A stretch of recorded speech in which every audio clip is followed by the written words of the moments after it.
Abdullah on the counter. And nothing doing. He's immediately taken down at the line of scrimmage. No gain on the play there. Second down. So nothing there, but maybe you blame that on the blocking. Yeah, at some point, you've got to win at the point of attack. And on that play, that was all the defense. They made it happen. They come out 5 wide. 3 of them to the right side. On second down, here's Stafford. Ebron with it over the middle. And he'll be brought down at the 48-yard line. It'll be a gain of 6, and that's going to lead to a third down. Completion was given up, but that's why you play zone defense, so that you can have people around the ball when it's caught, and you don't give up much run after the catch. An extra defensive back in the game now here for 3rd and 4. They'll run it now out of the gun. And he will have first down yardage as he's brought down at the 41. Theo Riddick led the NFL in receptions by a running back in 2015, and I think that he's carrying it over to 2016. Off to a great start in Detroit's big win at Indianapolis. Yeah, 2 touchdowns. You mentioned that he's a good receiver. He ran one in, and he caught one and took it in. Remember at Notre Dame? In college, a slot back, running back type, so he has all the skills necessary to get it done. And a new set of downs here after picking up the first on the ground.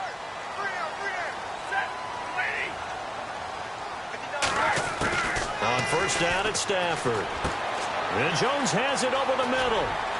And he's brought down. That one goes for 13 yards, and it moves the sticks. So in the second quarter, he's already up over 100 yards receiving now.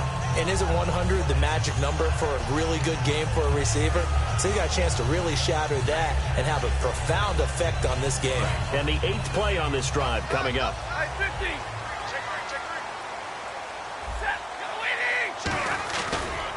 Now a give. This is Abdullah.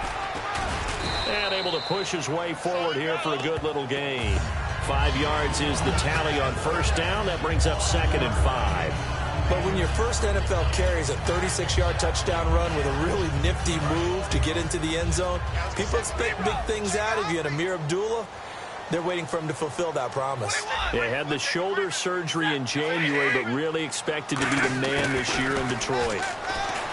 Stafford. And incomplete there. A nice hit. Jars the ball free and brings up 3rd down. Well, just play after play after play on this long drive for the offense. So 3rd and 5, defensively expecting pass. They've got 6 DBs out there. From the gun on 3rd down, Stafford. And incomplete. The contact made the ball roam free and brings up 4th down. That was a classic example of trying to run with the ball without securing the catch. He was thinking about those rack yards instead of making the catch first and then taking off.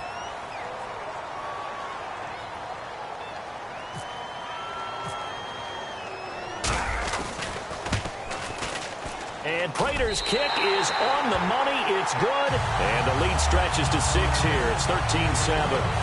And Charles, they get the field goal. Took him a dozen plays, though. Work with me on this one. You know what I'm about to say, right? Bend but don't break. That's what came into play here for the defense. 12 plays were run at them. They only gave up 3 points. In a lot of ways, that's a win for the defense.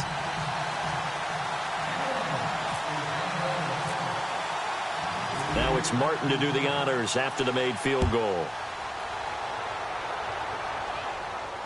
That'll be taken in the end zone. And no run back here. This will be a touchback, and it comes out to the 25-yard line. Here comes Jay Cutler now to lead his offense back out there. Been a decent start for him here in this first half, but bottom line, his team's losing. They got to fix something. And it starts with him. He has to keep that little quarterback strut going right now to make sure that his team sees him as confident. Continue to try and up his game, but just let him know, hey, if I'm around, if I'm the one calling signals and throwing the football, just follow me, we'll get there. Sometimes that will do more to elevate a team than anything else. See if he has that confidence. They tried to run the counter, just that the defense wasn't fooled. And when they're not fooled, you see the end result. Because what you're doing there, you mentioned the counter. You're using your offensive linemen sometimes to pull or move to influence the defensive front to go in that direction and create the space back in the other side and block it appropriately. But you're exactly right. Didn't move him. Sat there waiting for him and made the play. Jeremy Langford. And all the way down to the 17-yard line. Terrific run from one of the fastest backs in the game today. A guy who keeps defensive coordinators up at night, no doubt. Remember when we were meeting with the D coordinator before the game and all he talked about was run fits, making sure our guys were in the right place so there were no creases? They missed their fits, didn't they? Yeah, there was no fit there. The only fit was at the end when he threw his headset down after that big run. They'll run here. This is Kadeem Carey. And he'll take this one down near the 15. Just a yard on the pickup there, and it'll bring up a 2nd and 9. Second down following the run.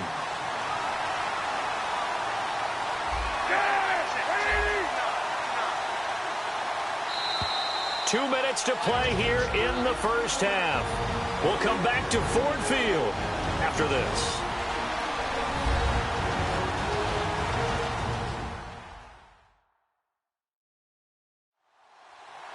We remind you that coming up at halftime, we'll pay a visit to Larry Ridley in Orlando with our EA Sports halftime report. So what will they do on the ground, through the air? Let's see. 2nd and 9.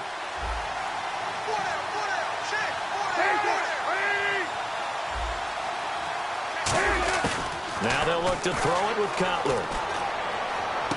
And he fires one that's intercepted. Nevin Lawson with a pick.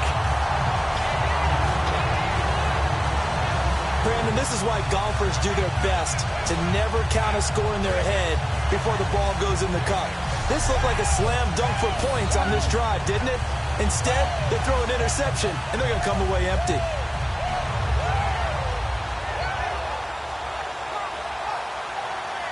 Here's the Bears defense as they head out to set up shop now. And 3 points surrendered on the last drive against them. They bent a little bit, but they didn't break.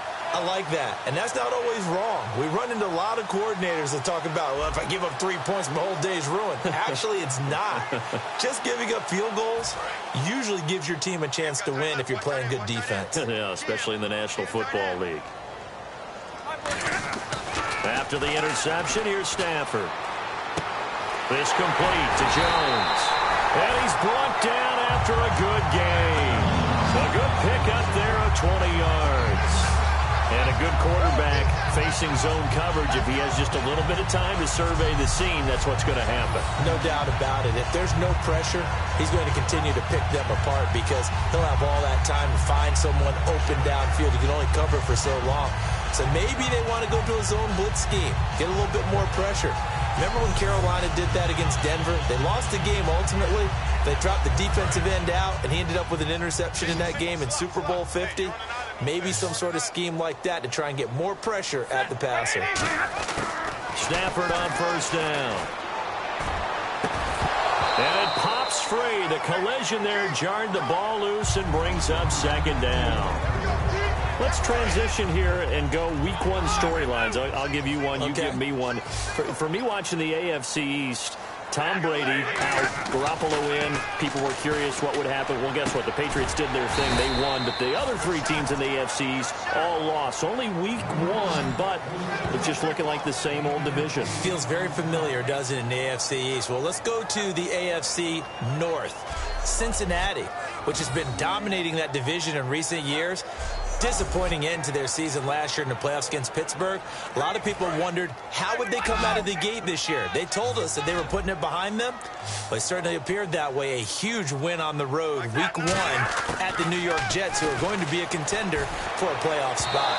A bullet throw, but incomplete. Eric Ebron, the big tight end, his intended target. And that's going to bring up a 4th down. Here's Sam Martin now. On for his 2nd punt. He'd take a repeat of his first.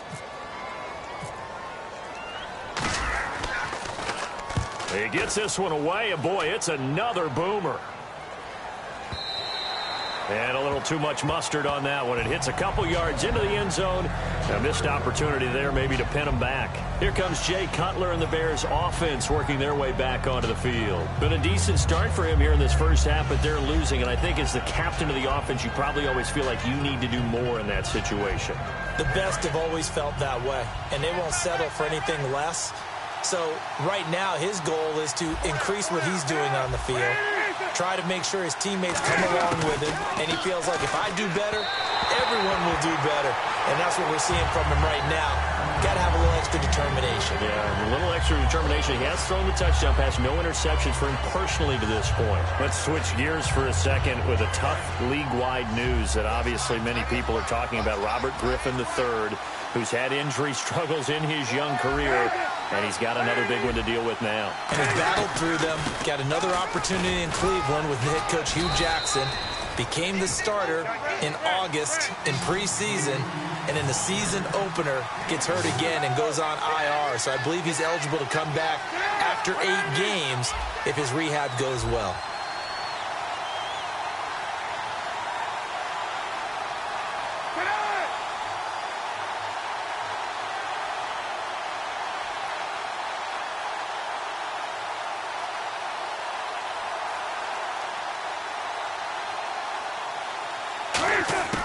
Final play of the half. It's Cutler. And that is incomplete.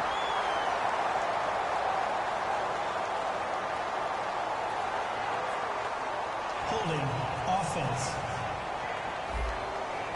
We have hit halftime. Still 2 more quarters to go. We'll take a timeout. We'll be back after this. You're watching the NFL, and it's on EA Sports. It's in the game. Thanks, Brandon, and welcome to the EA Halftime Report. Let's take a look back at the first half. The Lions right now are doing a good job protecting their house. The Bears